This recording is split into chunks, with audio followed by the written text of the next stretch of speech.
તો ભક્તિ સંદેશની આ સફરમાં આગળ વધીને હવે જઈએ પોરબંદર ખાતે કે જ્યાં ભાળવડના હાથલા ગામે બિરાજમાન છે સ્વયં શનિ મહારાજ।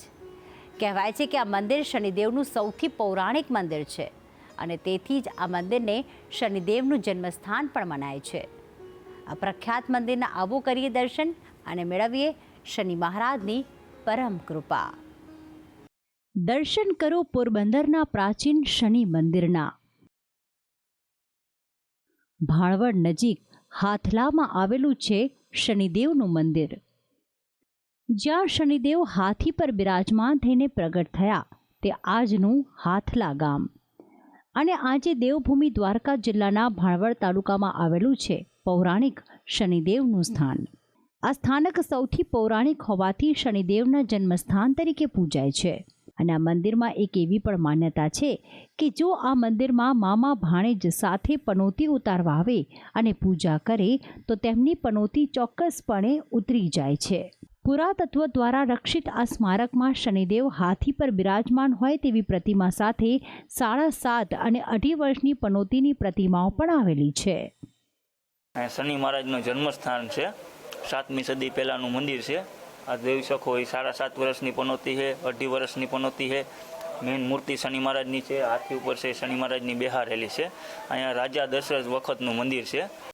અહીંયા બાળકોથી લઈને વૃદ્ધો સુધી ફક્ત પુરુષો જ નહીં પરંતુ મહિલાઓ પણ શનિ મંદિરમાં અંદર જઈને શનિદેવની પૂજા કરી શકે છે। દેશનું સૌથી પુરાતન શનિ મંદિર ગણી શકાય તેવા આ શનિ મંદિરમાં કોઈ પણ મહિલા પૂજા કરી શકે છે, જેનો કોઈ બાધ નથી। રાજા દશરથજીએ પણ ઉતારી હતી શનિદેવની પનોતી। આ મંદિરમાં શનિદેવની સાથે સાથે પનોતીની પણ પૂજા કરવામાં આવે છે। એવું કહેવાય છે કે રઘુવંશી એટલે કે અયોધ્યાના રાજા દશરથજી જ્યારે અહીં પનોતી ઉતારવા આવ્યા ત્યારે અહીં સ્નાન કરવાની કોઈ જ વ્યવસ્થા ન હતી અને ત્યારે દશરથ રાજાએ મંદિરની નજીકમાં એક કુંડ બનાવ્યો અને કુંડનું નામ શનિકુંડ આપવામાં આવ્યું।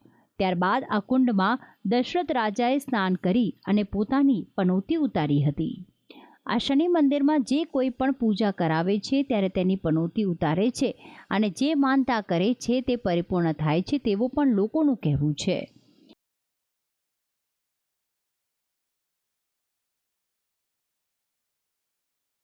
આ શનિ મંદિરની બહાર ઉભેલા તમામ લારી અને દુકાનદારો કોઈ વેપારી નહીં પણ તે તમામ પૂજારી છે અને મંદિરના વાર મુજબ પૂજારીનો પણ વારો હોય છે।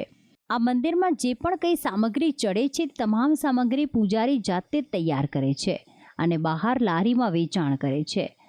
આમ શનિદેવનું આ સ્થળ ભક્તોની આસ્થાનું કેન્દ્ર બની ગયું છે। ભક્તિ સંદેશ ન્યૂઝ પોરબંદર।